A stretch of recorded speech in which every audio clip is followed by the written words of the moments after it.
नमस्कार साथियों, आप सभी का मैं स्वागत करता हूं। देखो, आज की जो हमारी क्लास है बहुत ही ज़्यादा इम्पोर्टेंट है और आज की क्लास में हम एक विशेष टॉपिक के बारे में चर्चा करेंगे और उस विशेष टॉपिक का नाम है सम्मान हत्या। ध्यान रखना, सम्मान हत्या को अंग्रेजी में ऑनर किलिंग के नाम से जाना जाता है। ये दो शब्दों से मिलकर बना है।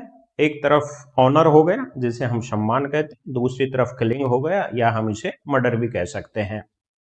अगर आसान और स्पष्ट शब्दों में मैं आपको बताऊं तो सम्मान के लिए किसी का मर्डर करना या किसी को मारना क्या कहलाता है? ऑनर किलिंग कहलाता है। अब सम्मान कई तरीके का होता है। जैसे एक ही गोत्र में अगर लड़के लड़कियां शादी कर लेते हैं तो उनके घर वाले उनको मार देते हैं, दैट इज ऑनर किलिंग। दो अलग अलग जातियों के लड़के और लड़कियां आपस में शादी कर लेते हैं, उनको मार दिया जाता है, दैट इज ऑनर किलिंग। जैसे हम किसी लड़की की चर्चा करें, अब उसके परिवार वाले या उसके समुदाय वाले यूं कहते हैं कि तू इस तरीके का कपड़ा नहीं पहनेगी, तू इस तरीके से रहेगी, फिर भी वो लड़की ऐसा करती है तो उसके घर वाले उसे मार देते हैं, दैट इज ऑनर किलिंग। मतलब आप यूं समझ लो कि सम्मान के लिए या सम्मान को बनाए रखने के लिए किसी का मर्डर किया जाता है, उसे हम क्या कहते हैं? ऑनर किलिंग कहते हैं।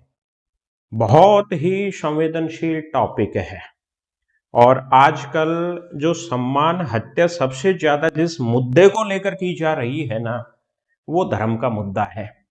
जाति विशेष के आधार पर तो इतने केस नहीं है, लेकिन सबसे ज्यादा जो केस है ना, जैसे हिंदू लड़की मुस्लिम लड़का या मुस्लिम लड़की हिंदू लड़का आपस में शादी कर लिया, दोनों कम्युनिटी के लोग हैं, उन्होंने क्या किया कि एक्शन लिया, लड़के लड़कियों को मार दिया, डेट इज ऑनर किलिंग। ठीक है, इससे संबंधित जो भी यहाँ पर फैक्ट बनते हैं, जो भी कंसेप्चुअल क्वेश्चन बनते हैं, हम तमाम के बारे में चर्चा करेंगे। देखो, पहली बात तो आप ये समझ लो कि भारत में इस तरीके का जो मर्डर होता है ना, उसको अपराध की कैटेगरी में रखा गया है। ठीक है, और अगर हम एनसीआरबी की चर्चा करें, राष्ट्रीय अपराध रिकॉर्ड ब्यूरो की, तो राष्ट्रीय अपराध रिकॉर्ड ब्यूरो यूं कहता है कि 2019 में जो टोटल ऑनर किलिंग हुई थी ना, वो भाई साहब 25 थी। ठीक है, 25 लोगों की हुई थी। 2020 में भी जो ऑनर किलिंग हुआ था वो 25 लोगों का हुआ था। वहीं 2021 की चर्चा करें तो 33 लोगों का हुआ था। और अगर हम 2024 की चर्चा करें तो 186 लोगों को सम्मान के लिए मार दिया गया। तो इस तरीके का जो आंकड़ा है ना, वो बहुत भयानक है। ठीक है, जिसके बाद में ज्यादातर जो ऑनर किलिंग होता है ना, उसमें किसी महिला को ही टारगेट बनाया जाता है। जैसा कि मैं एक दिन एक क्लास में चर्चा कर रहा था कि शुरू से ही जो दबी कुचली है ना, जिसका शोषण किया जा रहा है, वो महिला का ही शोषण किया जा रहा है। एक रील्स देख रहा था एक दिन में, तो एक लड़का, परिवार का एक लड़का होता है और वो अपनी गर्लफ्रेंड की बात अपने परिवार वालों से करवाता है। उसके घर वाले बहुत खुश होते हैं कि हमारे लड़के की भी कोई लड़की मित्र है। फिर उसी परिवार में से उस लड़के की बहन का एक अफेयर चल रहा होता है किसी लड़के से, उसका पता चलता है तो घर वाले उसको प्रताड़ित करते हैं, घर वाले उसको मारते पीटते हैं। अब देखो, ये दोहरा मापदंड है।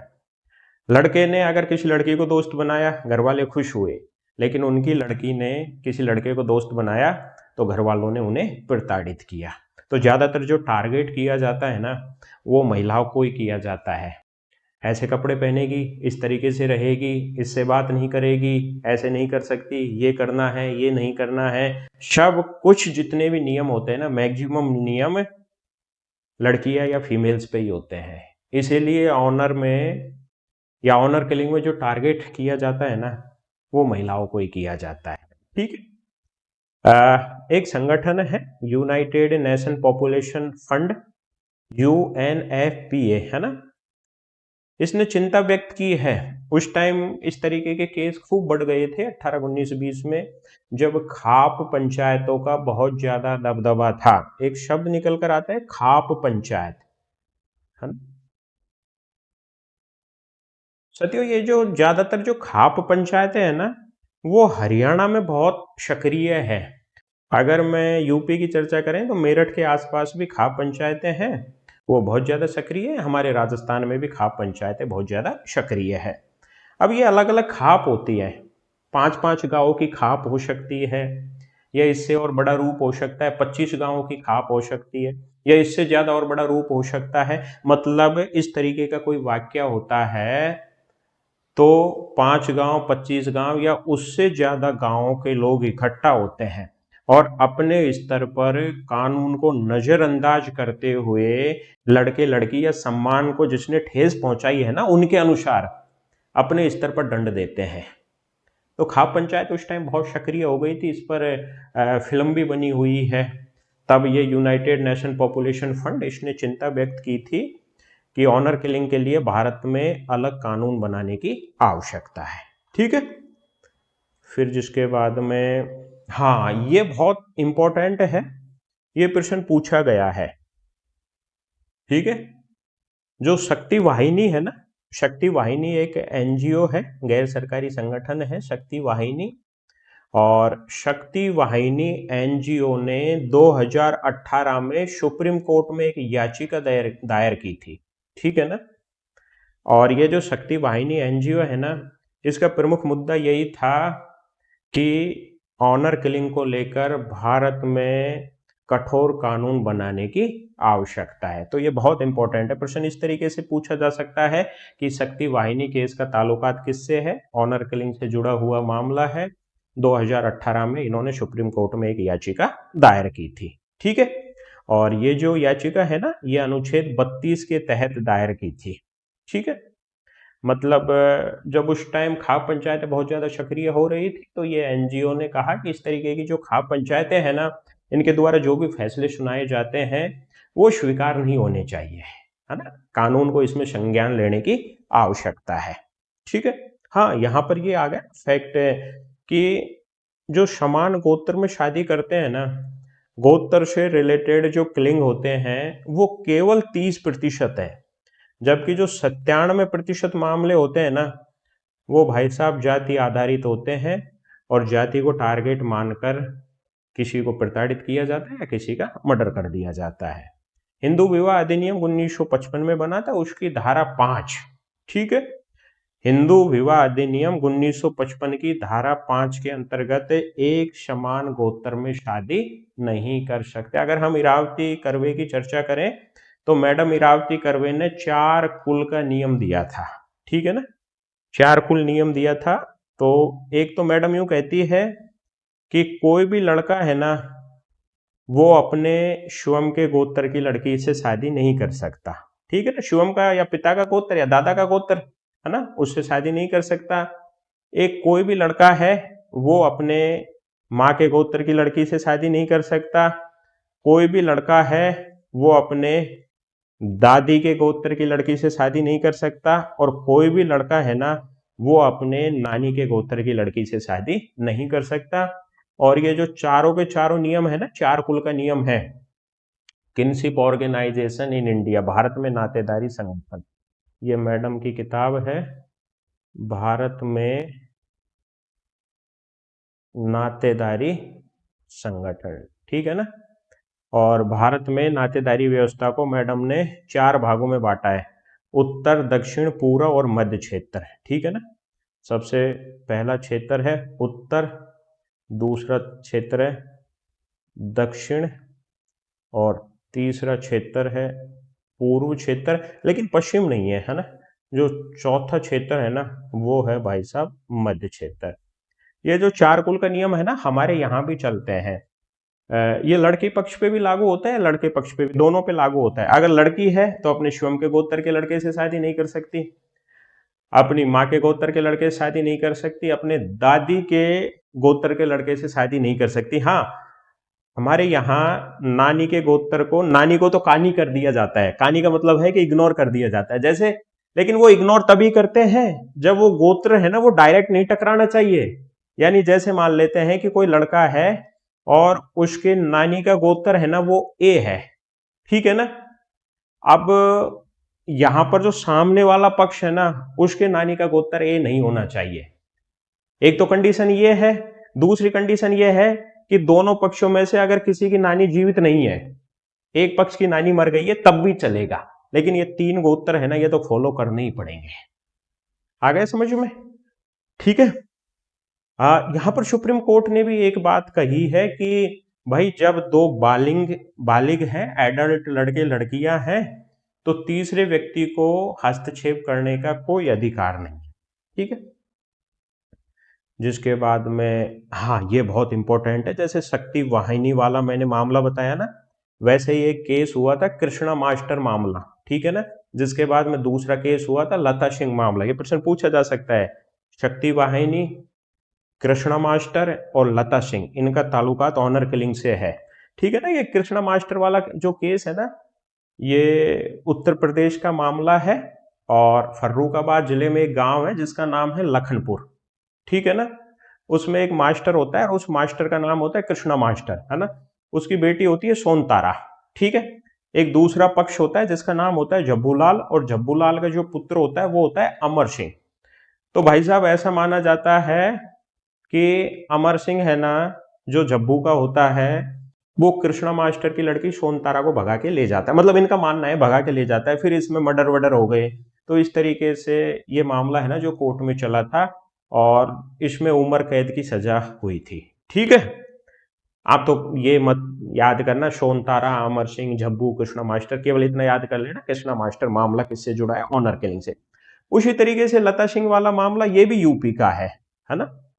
इसमें धारा 366 और 368 के तहत दोषियों को सजा सुनाई गई, है ना। इसमें यह था कि लता नाम की एक लड़की थी, उसने ब्रह्मनंद गुप्ता से शादी की थी। मतलब इन दोनों की जो जातियां है ना वो अलग अलग थी, तो इसमें भी मर्डरबाजी हो गया था। ठीक है। मामला है जो कोर्ट में चला, और फिर बाद में इसमें भी सजा सुनाई गई। कृष्णा मास्टर हो गया, लता सिंह हो गया, शक्ति वाहिनी हो गया, और एक अरुमुगम शेरवाई है ना। ये तमिलनाडु का मामला है, 2011 का मामला है। ठीक है ना। और इसमें भाई साहब सर्वोच्च न्यायालय ने संज्ञान लिया था कि माता पिता भले ही अपने लड़के लड़कियों से रिश्ता तोड़ सकते हैं, लेकिन अगर उनके लड़के लड़कियां अंतर जातीय विवाह करते हैं, इंटरकास्ट, दूसरी जाति में विवाह करते हैं, तो उनको डरा धमका नहीं सकते। ये अरुमुगम शेरवाई बनाम तमिलनाडु के इसका फैसला है। तो देखो इंपॉर्टेंट, एक तो शक्ति वाहिनी हो गया, है ना। शक्ति वाहिनी जो एनजीओ है। ठीक है। शक्ति वाहिनी केस हो गया। एक कृष्णा मास्टर केस हो गया। जिसके बाद में दूसरा है वो लता सिंह वाला केस हो गया। और जो चौथा है ना, चौथा हो गया अरुमुगम, है ना। ये आप याद कर लेना, क्योंकि है ना इसमें प्रश्न बनेगा, ऐसे ही बनेगा कि निम्नलिखित में से कौन सा ऑप्शन ऑनर किलिंग से जुड़ा हुआ नहीं है। ठीक है। चलो साहब आगे बढ़े। फिर जिसके बाद में ऑनर किलिंग के हम कारण पढ़ लेते हैं कि जो सम्मान हत्या की जाती है ना, किस वजह से की जाती है। पहली बात तो यह है जाति व्यवस्था की शक्ति। आज हमारे समाज में जाति व्यवस्था का जो जहर है ना, 21वीं सदी के बावजूद हम इस जहर को कम नहीं कर पाए। ठीक है। गांव में आज भी हालात बहुत बिगड़े हुए हैं। लोअर कास्ट के साथ उस तरीके का व्यवहार नहीं किया जाता जैसा हमारे विविधता में एकता की पिक्चर दिखाई जाती है। आज भी बराबर बैठने नहीं दिया जाता है उनको। लड़की ब्याना तो बहुत दूर की बात है, जब उनसे सीधे मुंह बात नहीं करते और उनका लड़का किसी हायर कास्ट की लड़की को ले गया, तो भाई साहब फिर तो बवाल होना ही है।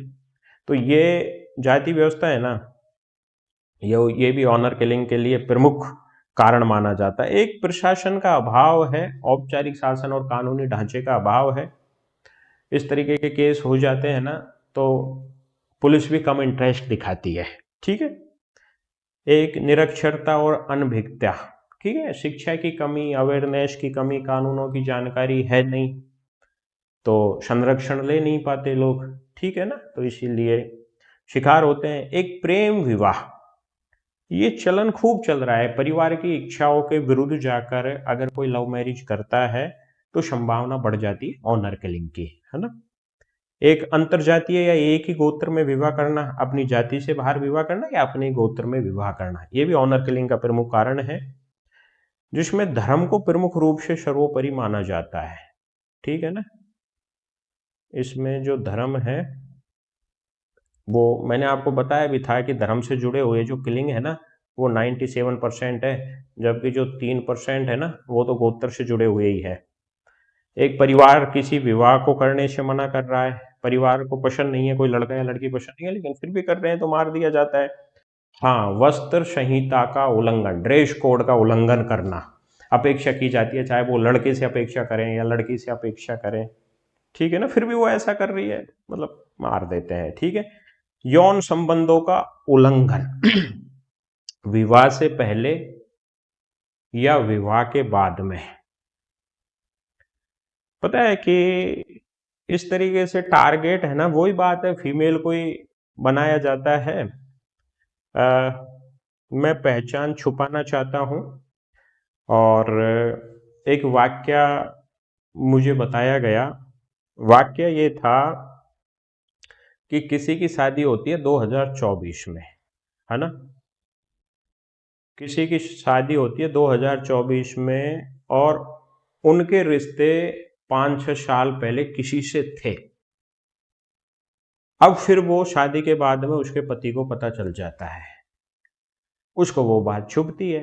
अब याद रखना कि 5-6 साल पहले की बातों को लेकर वो अब इतना क्रोधित होता है कि अपनी बीवी के साथ मारता पीटता है। भाई मैं ये पूछना चाहता हूं कि 5-6 साल पहले तुम इसकी जिंदगी में थोड़ी थे। जो पिछला हो गया उसको छोड़ो, अब आगे की सोचो, प्रेजेंट की सोचो। अभी एक मुद्दा चल रहा है, एक ने सुसाइड कर लिया था, अभी न्यूज में खूब चल रहा है वो केस है। तो उसमें भी यही है कि वो जो फीमेल थी उसके रिलेशन शादी से पहले थे, उसने ये बात अपने पति से छुपाई, फिर पति को बताई, बाद में उसने सुसाइड। अरे बता दिया तो क्या मतलब, ठीक है ना, सबकी लाइफ पहले क्या हुआ क्या नहीं हुआ, शादी के बाद में जो रेखाएं लाइनें बनी हुई हैं उन पर पानी डाल के दोनों पक्ष आते हैं। अगर वर्तमान में कोई है तो वो गलत है, पहले क्या हुआ क्या नहीं। तो इस तरीके के कारणों से भी है ना मर मर जाते हैं, मार दिए जाते हैं। एक समान लिंग, जैसे हम LGBT की चर्चा करें, ठीक है, LGBT, और ये LGBT है ना, इनसे मिलकर जो कम्युनिटी बनती है उसे हम क्यूयर कम्युनिटी बोलते हैं। एल का मतलब होता है लेस्बियन, यानी जब किसी को पता चलता है कि उनकी लड़की किसी दूसरी लड़की से सेक्सुअल एक्टिविटीज करती है, वही सम्मान को ठेस, इस तरीके के कारनामों को अच्छी दृष्टि से नहीं देखा जाता, मार दिया जाता है। जी का मतलब होता है गे, जब उनको पता चलता है कि उनका लड़का किसी दूसरे लड़के के साथ इन्वॉल्व है, मार दिया जाता है। बाइसेक्सुअल, वो लड़के लड़की दोनों के साथ रिश्ते, है ना, मार दिया जाता है। कोई ट्रांसजेंडर में इंटरेस्ट है, मार दिया जाता है। तो इस तरीके से भी क्या लोग है ना जो अपनी प्रेस्टीज के खिलाफ समझते हैं। यहां तक कि ट्रांसजेंडर, अब ये किसी का ट्रांसजेंडर होना बायोलॉजिकल प्रोसेस है। देखो दो कंसेप्ट होते हैं, एक तो जेंडर होता है ना, एक जो टर्म्स है वो जेंडर होती है, और दूसरी है ना वो सेक्स होती है। याद रखना, जेंडर को भी लिंग बोला जाता है और जो सेक्स है ना उसको भी लिंग बोला जाता है। जेंडर किसी को समाज और संस्कृति प्रोवाइड करवाती है, और जबकि सेक्स है ना वो बायोलॉजिकल प्रोसेस है। तो इस तरीके से जो ट्रांसजेंडर है वो भी सेक्स बायोलॉजिकल प्रोसेस। अब किसी का ट्रांसजेंडर होना उसमें उसका क्या दोष है भाई, मार दिया जाता है ना। कोई बहुत क्रूप है। अभी मैं एक पढ़ रहा था, अभी हमारे यहाँ जिला मुख्यालय हॉस्पिटल की बात है जहाँ पे मैं रहता हूँ। एक नवजात बच्ची जो मुश्किल से 2 महीने की रही होगी, शारीरिक विकृति थी, उसके ऑर्गन अच्छे से डेवलप नहीं हो पाए थे, उसकी माँ ने उसको पटक के चली गई। अब कुत्ते उसको नोच के खा रहे थे, अभी रिसेंटली बात है, महीना भर हुआ होगा मुश्किल से, कुत्ते खा रहे थे। अब भाई अगर किसी के अंग डेवलप नहीं होते तो उनमें उसका क्या दोष है? अब वो समझते हैं कि यार ये तो हमारी फैमिली के अकॉर्डिंग नहीं है, हम सुंदर हैं तो ये भी नहीं है, चलो मार देते हैं इसको। इस तरीके के मामले खूब होते हैं। तो इस तरीके से क्या ना कि इसमें उनका खुद का दोष नहीं है, आदमी को ब्रॉड होने की आवश्यकता है। ठीक है, ये कुछ कारण है। जिसके बाद में, हाँ ये बहुत इंपॉर्टेंट है, prevention of crime in the name of honour killing. Honour bill आया था 2010 में, ठीक है ना, ये पूछा जा सकता है। और उस टाइम ये है ना, सर्वोच्च न्यायालय ने कहा था कि चाहे किसी के माता पिता हो, चाहे लड़का हो लड़की, उसके माता पिता हो, चाहे खाप पंचायतें हो, अगर कोई एडल्ट मेल और फीमेल शादी करते हैं ना, तो इनको कोई अधिकार नहीं है कि वो उनके बीच में हस्तक्षेप करे। और ये जो ऑनर किलिंग बिल है 2010 वाला, वो सुरक्षा प्रोवाइड करवाता है ऐसे लड़के और लड़कियों की, ठीक। इसमें कठोर कदम उठाने का आदेश दिया था, और जो खाप पंचायतें हैं ना, उनको अस्वीकार कर दिया, या यूं कह सकते हैं कि खाप पंचायतों पर प्रतिबंध लगाया गया, ठीक है। और इस तरीके के जोड़ों को सुरक्षा देता है। अनुच्छेद 19 और 21 के तहत व्यक्तिगत पसंद की स्वतंत्रता, अभिव्यक्ति की आजादी पूरी तरीके से लागू होनी चाहिए। ये 2010 करता है इसकी बात, है ना। और महिलाओं की समान भागीदारी की भी बात करता है, ऑनर किलिंग बिल 2010, ठीक है। फिर भारत में कुछ कानूनी प्रावधान है, जैसे हम कानूनी प्रावधान की चर्चा करें, अनुच्छेद 14 की चर्चा करें, ठीक है। अनुच्छेद 14 यूं कहता है कि कानून के समक्ष प्रत्येक व्यक्ति, चाहे मेल हो या फीमेल हो, वो समान होगा और उसे समान संरक्षण दिया जाएगा। बहुत इंपॉर्टेंट है। वही अनुच्छेद 15 की चर्चा करें तो ये राज्यों पे डिपेंड करता है कि प्रत्येक राज्य, उसके राज्य में रहने वाला व्यक्ति, चाहे वो कोई भी धर्म का हो, जाति लिंग का हो, उसके साथ राज्य है ना भेदभाव नहीं कर सकता, ठीक है, सबको समान समझेगा। और अनुच्छेद 21 की चर्चा करें, ये जीवन जीने की स्वतंत्रता की वकालत करता है कि जीवन जीने की स्वतंत्रता है, कोई कैसे भी अपने जीवन को व्यतीत कर सकता है। अनुच्छेद 17 की बात करें, यह अस्पृश्यता उल्लंघन की बात करता है। जैसे हमारे हिंदू धर्म में 2 विवाह बताए हैं ना, पहला जो विवाह बताया है उसे हम प्रतिलोम विवाह कहेंगे, ठीक है। जिसके बाद में दूसरा विवाह बताया है उसे हम अनुलोम विवाह कहेंगे। अब यहां पर भी दोहरी मानसिकता है। प्रतिलोम विवाह में तो क्या होता है कि ऊंचे कुल की लड़की अपने से नीचे कुल के लड़के से शादी कर लेती है, ठीक है ना। और अनुलोम विवाह में क्या होता है कि अनुलोम विवाह में लड़का ऊंचे कुल का होता है, लड़की है जी नीचे कुल की। अब अनुलोम विवाह तो एक्सेप्ट है, अनुलोम विवाह तो एक्सेप्ट है, लेकिन प्रतिलोम विवाह अगर किसी ने किया तो उनकी जातियों को ये पसंद नहीं, तो मार देते हैं, ठीक है ना। इसको मुद्दा बनाया जाता है। ज्यादातर जो प्रतिलोम का जो केस बनता है ना, वो आर्थिक आधार पर नहीं होता, वो जातिगत और धर्म के आधार पर तय किया जाता है, ठीक है। वही अनुच्छेद 19 की चर्चा करें, और अनुच्छेद 19 है ना, वो स्वतंत्रता के अधिकार की बात करता है, ठीक है। ये कुछ कानूनी प्रावधान है। फिर जिसके बाद में एक ये मानव संरक्षण अधिनियम आया था 2006 में, बहुत इंपॉर्टेंट है ना। मतलब मानव संरक्षण अधिकार अधिनियम ह्यूमन राइट्स की दिशा में काम करता है। कोई किसी की गरिमा को ठेस नहीं पहुंचा सकता, अगर कोई ऐसा करता है तो ये अपराध माना जाएगा, है ना। हाँ, ये इससे पहले 1993 में बना था, और इसका जो संशोधन है ना, संशोधन किया था 2006 में, ठीक है। इसमें क्या है कि इस तरीके के जो मामले होते हैं उसमें ह्यूमन राइट कमीशन है वो तत्काल एक्शन लेता है। एक डोमेस्टिक वायलेंस आया था, घरेलू हिंसा अधिनियम, ये 2015 में आया था। किसी महिला को शारीरिक या मानसिक रूप से प्रताड़ित किया जाता तो इस पर कठोर कार्रवाई होगी, है ना। और जिसके बाद में कुछ एक इंपॉर्टेंट है, जैसे ऑनर किलिंग भारत के संविधान में अनुच्छेद 14, अनुच्छेद 15(1), अनुच्छेद 19, अनुच्छेद 21 और 39F, ठीक है ना, ये संरक्षण की बात करते हैं। वहीं 14, 15(1), 19, 21 ये मूल अधिकारों से संबंधित है, और 39 है ना, वो नीति निर्देशक तत्व है। ठीक है। हाँ, एक ये विधि विरुद्ध जमाव प्रतिषेध, ये बहुत इंपॉर्टेंट है। विधि विरुद्ध जमाव प्रतिषेध विधेयक, ये भाई साहब निकल के आया था 2011 में, है ना। और जमाव का मतलब वही खाप पंचायतों से जुड़ा हुआ था।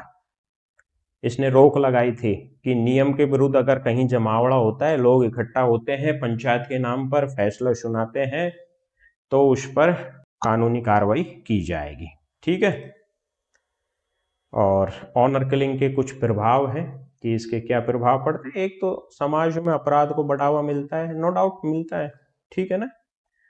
रूढ़िवादिता को बढ़ावा मिलता है। आज भी हम कहाँ हैं, 21वीं सदी में हम खुद को कहाँ पे देखते हैं, मतलब रूढ़िवादिता को बढ़ावा, महिलाओं की जो स्वायत्ता है वो प्रभावित होती है।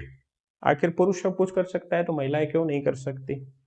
इस तरीके से मामले बढ़ेंगे तो कहीं ना कहीं उनकी स्वायत्ता है वो खतरे में आएगी। ठीक है ना।